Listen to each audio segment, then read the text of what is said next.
నీ మహిమను ప్రకటించగా నేనెంతో ధన్యుడను.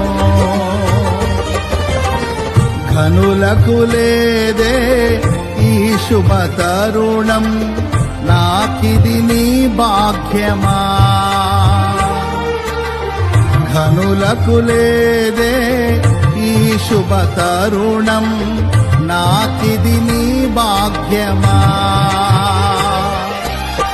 జీవితమంతా నీకర్పించి నీ రుణమునే తీర్చనా. జీవితమంతా